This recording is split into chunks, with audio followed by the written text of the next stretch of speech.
Welcome to Israel Now News. I'm Rebecca Roberts. And I'm Shanna Fold. In our top story, U.S. President Joe Biden was in Israel last week to show America's support for Israel after a series of devastating attacks on the Jewish state. In the span of just a few days, Israeli Prime Minister Benjamin Netanyahu hosted the American president, the Prime Minister of Romania, French President Emmanuel Macron, and the German Chancellor.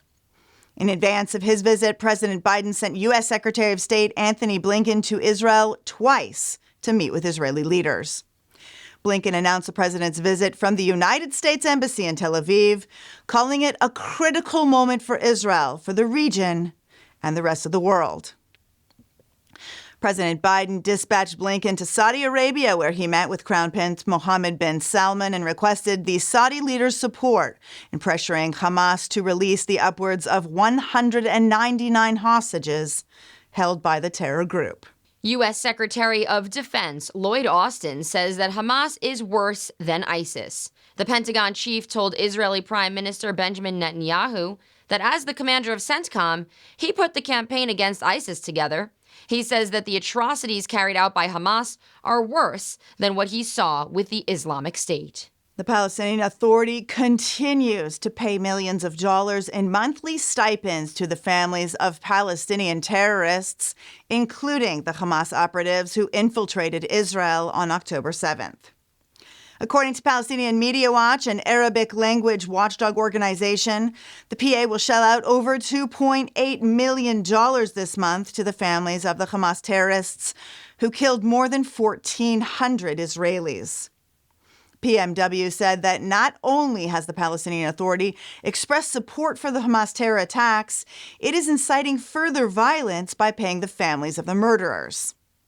The NGO singled out the European Union and Norway as being the largest funders of the PA, saying these donor countries like to pretend that their money is not rewarding terrorism, but the PA could not pay terrorist salaries without this generous foreign funding. The Hamas terror group has trapped hundreds of people in Gaza to use as human shields. The terror group is notorious for firing rockets from schools, hospitals, and residential apartment buildings, where they barricade themselves among civilians. The Israeli Defense Forces has gone to great lengths to avoid civilian casualties in the densely populated Gaza Strip as it confronts the Iranian-backed guerrilla army. It notified residents of Gaza City of impending strikes and even provided escape routes and a detailed evacuation timetable, which was broadcast in Arabic. Unfortunately, the terror army prevented Gazans from fleeing by setting up roadblocks and in one instance even fired on a convoy of Arabs attempting to escape the Strip. The IDF reports 70 Gazans were killed by Hamas as a message to the citizens of Gaza not to attempt to leave. Israel's Minister of Communications has called to shut down Al Jazeera in Israel after the Arabic language news agency revealed Israeli troop locations and other sensitive information. Shlomo Karchai's decision to close down Al Jazeera was supported by the Mossad, the IDF Chief of Staff Herzi Halevi, Defense Minister Yoav Gallant, the National Security Council, and Israel's Foreign Ministry. Al Jazeera has a long history of anti-Israel reporting and has been accused of inciting violence in Arab countries throughout the world. The radical Islamic Republic, which orchestrated the attacks on Israel, continues to threaten to destroy the Jewish state. The foreign minister of Iran called for preemptive action against Israel and is working overtime to garner support from its regional allies for a multi-front war with Israel. The Ayatollah's envoy has met with Hamas leaders in Qatar, as well as Turkish President Recep Erdogan. Iran also ordered Hezbollah in Lebanon to attack the Jewish state. An IDF spokesman said that the shooting attacks on Israel's northern border, carried out at the behest of Tehran, were meant to distract the IDF from the fight with Hamas in Israel's south. The IDF ordered the evacuation of 28 civilian communities on the Israeli side of the Lebanese border after Hezbollah fired dozens of mortars, missiles, and rockets into the Holy Land.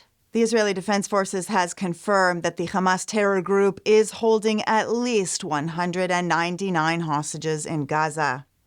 IDF spokesman Rear Admiral Daniel Hagari said that the Army continues to gather information about the captives and is working around the clock to bring them back home. Rockets continue to rain down on the Jewish state, and more than 78,000 Israelis have been displaced from their homes as Israel faces aggression on several fronts. The IDF continues to hit Hamas in Gaza, as well as defend the northern borders against threats from Hezbollah in Lebanon and Syria. More than 1,400 Israelis have been killed, and 4,000 are wounded. Israelis are bracing for a long and hard fight against Hamas. A group of more than 100 international law experts have weighed in on the evidence of the Hamas atrocities against civilians in Israel and announced that the terror group committed war crimes that likely amount to genocide. They published a document saying, quote, "These acts constitute gross violations of international law and in particular of international criminal law." It says that video evidence posted by the Iranian-backed terror group document acts of torture, violence toward children, and molestation of bodies. Member of Knesset Sharon Haskell, who is also co-chair of the Knesset Christian Allies Caucus, led a group of members of Knesset and ambassadors from around the world to the site of the Hamas attacks. The group toured several communities in southern Israel to see the war crimes firsthand and report back to their respective governments. The Syrian Defense Ministry has accused Israel of striking its airports in Aleppo and Damascus, rendering them temporarily out of service. The IDF did not confirm its involvement in the strikes, but a senior member of the foreign ministry stated that Jerusalem has evidence that Iran was deploying arms in Syria to attack the Jewish state. Several rockets have been fired from Syria into Israel, and the IDF has responded by targeting the source of the shelling.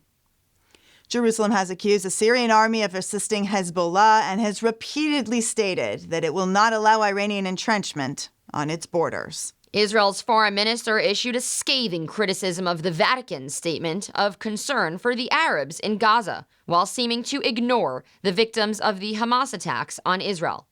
Minister Eli Cohen expressed his anger over what he says is a failure to issue a clear and unequivocal condemnation of the murderous actions of Hamas terrorists who infiltrated Israel and murdered more than 1,400 Israelis. Cohen said it is unacceptable to release a statement of concern primarily for the Gazan civilians while Israel is still burying 1,400 victims. Jews throughout Germany have expressed concern for their safety as pro-Palestinian groups have targeted them and even marked their homes with the Star of David. German police have opened an investigation into the graffiti incidents throughout Berlin and have increased security on Jewish institutions. Jewish schools and restaurants in the city have been shuttered for fear of attacks after Hamas called for increased violence against Jews throughout the world. Dozens of restaurants throughout Israel have scrambled to join the war effort by making kosher food for Israeli soldiers and evacuated civilians. In a show of solidarity, non-kosher establishments cleaned their kitchens and enlisted rabbis to certify that the food they were providing met rabbinical standards so they could provide food to everyone who needs it. Restaurants remain closed throughout the Jewish state, and owners of hundreds of eateries have been joined by thousands of volunteers who are now preparing, boxing, and delivering hot kosher meals to soldiers on the front lines. More than 30 legislators who are chairs of Israel Allies caucuses in their respective governments around the world have collectively called for open-ended support of Israel as it faces off against the Hamas terror group. The lawmakers penned a letter calling for continued support of the Jewish state as it enters a long and difficult war with the Iranian-backed terror group in Gaza. The statement comes at a critical time for the Jewish state, which has already come under scrutiny for its military campaign in the Gaza Strip. The letter says the people of Israel have endured relentless acts of terror and aggression by Hamas, an internationally recognized terrorist organization that consistently undermines peace and stability in the region. Israel has demonstrated remarkable restraint and resilience in the face of continued attacks on its sovereignty and innocent civilian lives. The safety and well-being of any nation's citizens are paramount, and Israel, like any other sovereign state, has the right and duty to take appropriate measures to ensure the security of its people for as long as they deem necessary. Josh Reinstein, the president of the Israel Allies Foundation, praised the support of the government leaders and said in the days and weeks to come, faith-based diplomacy will become a diplomatic Iron Dome for the state of Israel.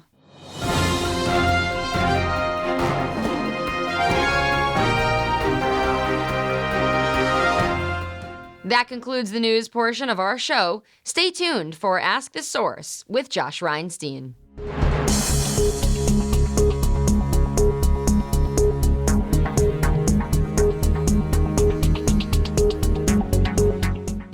Hello and welcome to Ask the Source. I'm your host, Josh Reinstein, and we're here in our beautiful studio in Jerusalem. My guest today is Felice Friedson.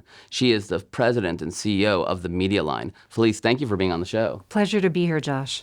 Well, we're at war. It was a huge shock to everyone. We're about a week into it right now, maybe a little more.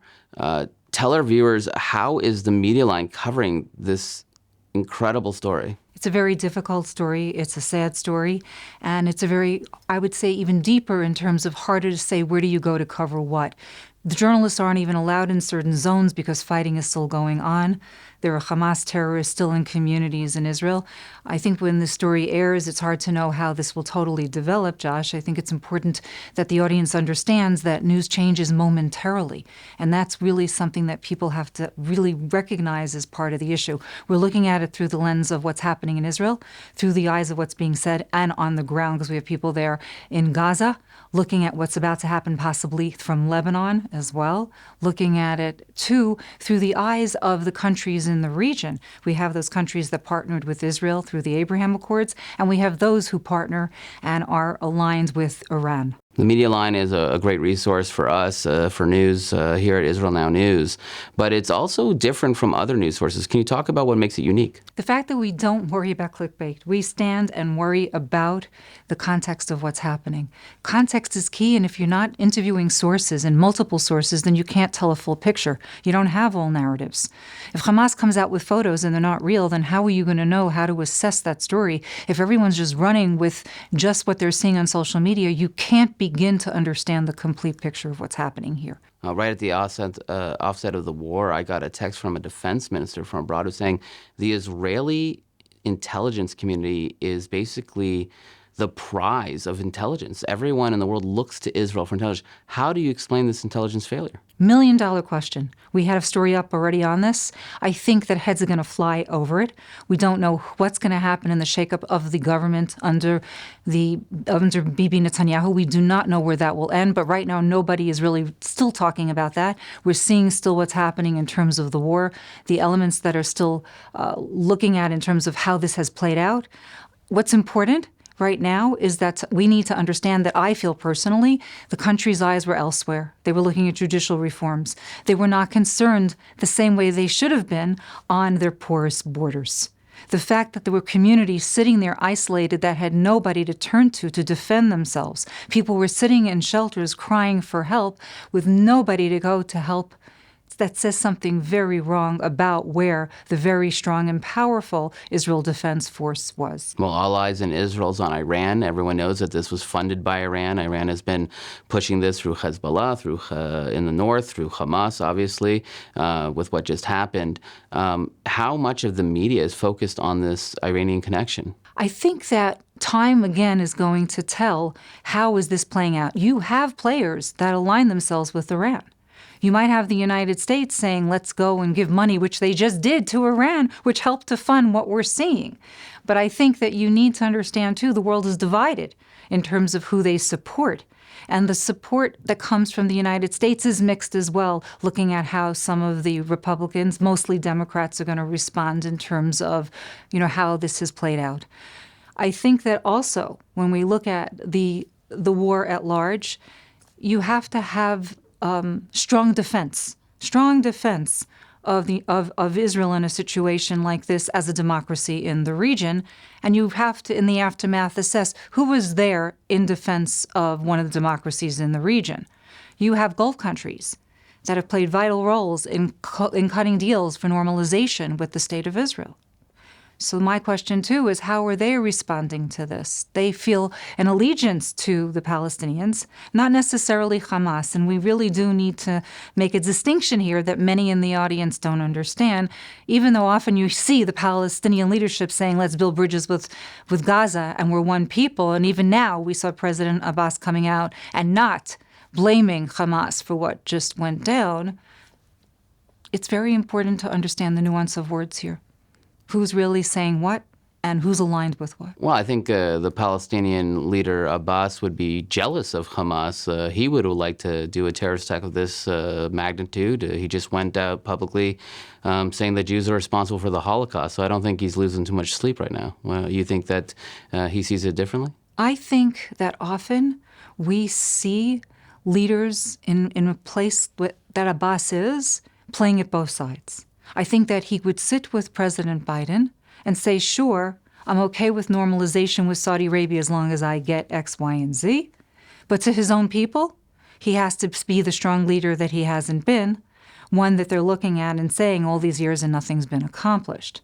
I think he's tainted because of what you just said, but I think often you will see leaders in the Arab world playing it both ways. Felice, there are literally tens of millions of people watching this show. What message do you have for our viewing audience? It's important to understand context. I mentioned clickbait earlier. There's a lot of fake news. You have to stop on a news piece. You have to read it. You have to see who the sources are. You have to trust what you're reading.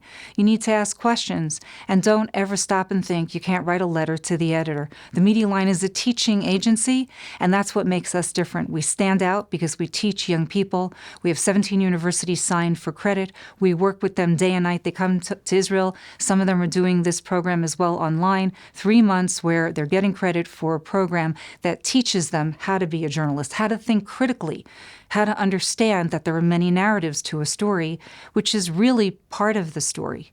Thank you, Felice, for being on the show. And thank you for tuning in to Ask the Source. I'm your host, Josh Reinstein. Now back to the studio.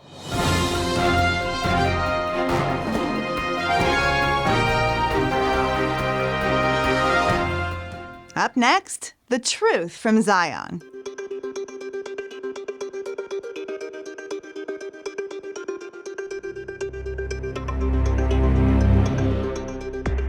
Iran is going through a massive revolution, and the world is mostly turning a blind eye. More than 20,000 people in Iran have been arrested during the protest, and that's a very modest estimate, as the real figures might never be known. While Tehran will not give out exact numbers, human rights groups say Iranian authorities have killed some 550 people during the violent suppression of demonstrations and civil disobedience. But what do Iranian citizens want, and why are they protesting? Iran under the Ayatollahs faces severe decline due to corruption, drug issues, air pollution, and neglect of public welfare. The Iranian regime denies freedom, human rights, and basic services to its people. They prioritize terrorism, nuclear weapons, and regional conflict instead of addressing these challenges. Minister of Intelligence Gila Gamliel has been calling on her colleagues around the globe to cut diplomatic ties with Tehran. Iranians today are demanding greater political freedoms and calling for an end to restrictions on freedom of speech, assembly, and the right to express themselves religiously.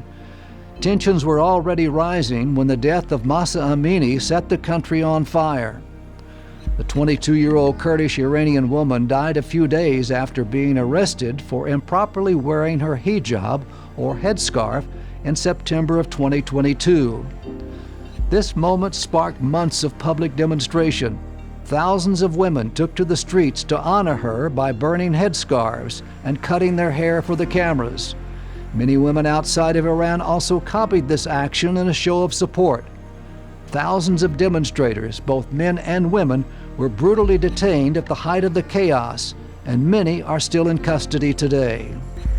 7 protesters were arrested, tortured, given sham trials, forced into making untrue confessions, and ultimately executed for their activism. The 7 men included a physician, a barber, karate champion, music rapper, and other family men who dared to take a stand. One man was interrogated upside down and forced to watch videos of fake executions dozens of times. This was just one of the sick forms of torture that prisoners had to endure. A photo of a handwritten note which read, "Don't let them kill us," circulated on Twitter. It went viral, but it did not stop the regime from moving ahead with the murders. Iranian family members tried holding vigils outside of jails and called on officials to save their sons, but nothing worked.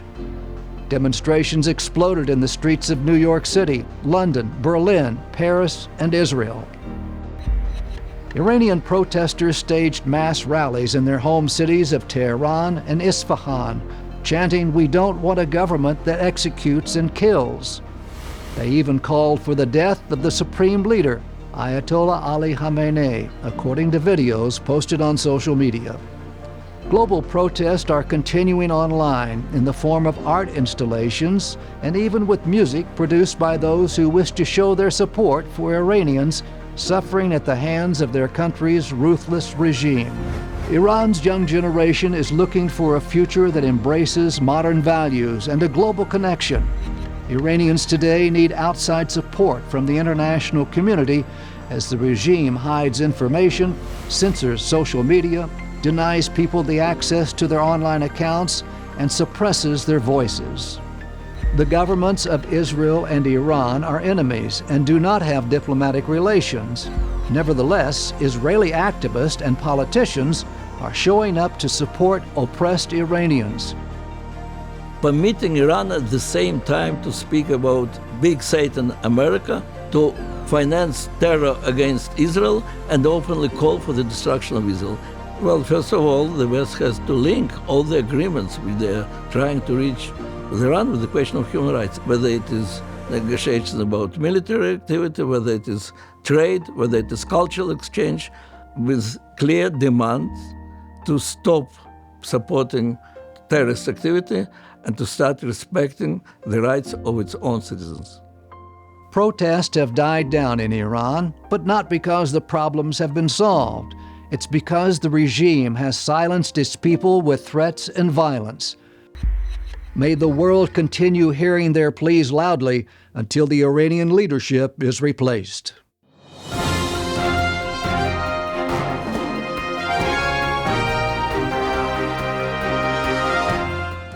And now, shining light from Israel.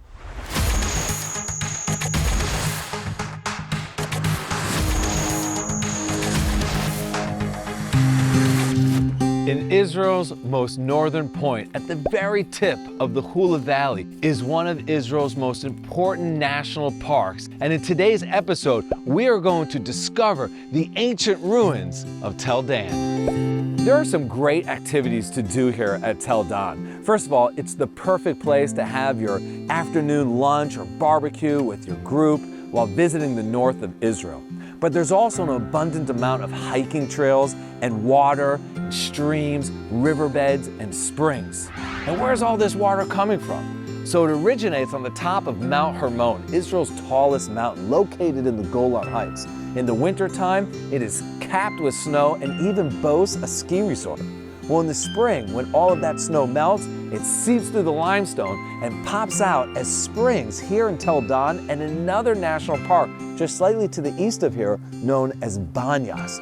All of the water from Banyas and Tel Dan will eventually flow together and become what is known as the mighty biblical Jordan River. Let's now go discover some of the biblical archaeology here at Tel Dan. Wow, this is truly amazing to be walking along the walls of a First Temple period Israelite Jewish city here in the city of Dan. The city of Dan is actually named after one of the 12 tribes of Israel, one of the 12 sons of Jacob, whose name was Dan. Originally, Dan had conquered and settled the area near the large city of Tel Aviv, or what was Jaffa back in the day. However, many of them relocated here in the north in an area where there was a city by the name of Laish. Laish was conquered by the tribe of Dan, and this became known It's the city of Dan.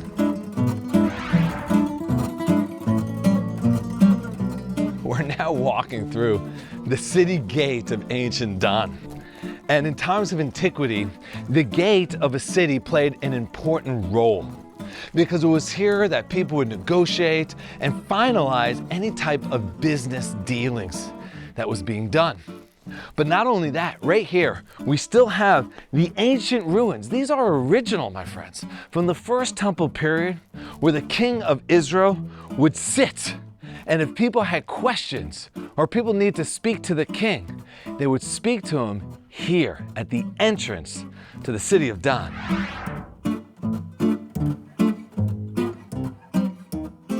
One of the most important discoveries, archaeological discoveries, in the entire 20th century was probably the David Stone, located right here in Tel Dan. It was a stone inscription that was inscribed by the king of Damascus, commemorating his victory over the kings of the south. One of them was known to be from the house of David. The stone inscription was written about 50 years after the death of David. So this is our first non-biblical account of the existence of David and the dynasty that came from him. One of the darkest periods of Jewish history was the division of the nation of Israel. It divided into two separate kingdoms, and this occurred after the death of Solomon, King Solomon. You see, his son Rehoboam, who took over the throne, was heavily taxing the tribes of Israel. And in the north, there was a rebel by the name of Jeroboam. And Jeroboam told the people that there was no need to pay these taxes to Jerusalem, that they could establish their own kingdom. However, the temple being in Jerusalem would draw the people from the north to the south. So Jeroboam built an altar here in Dan so that the people didn't need to go to Jerusalem anymore.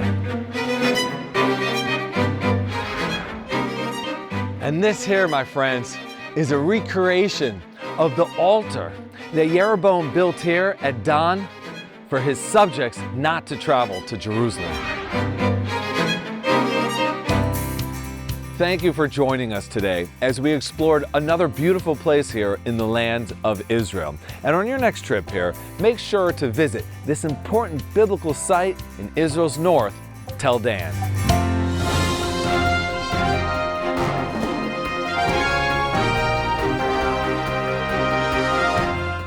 That's all for this edition of Israel Now News. I'm Rebecca Roberts. And I'm Shanna Fold, reporting from our studio in Jerusalem. Please join us next week for all your Israel updates.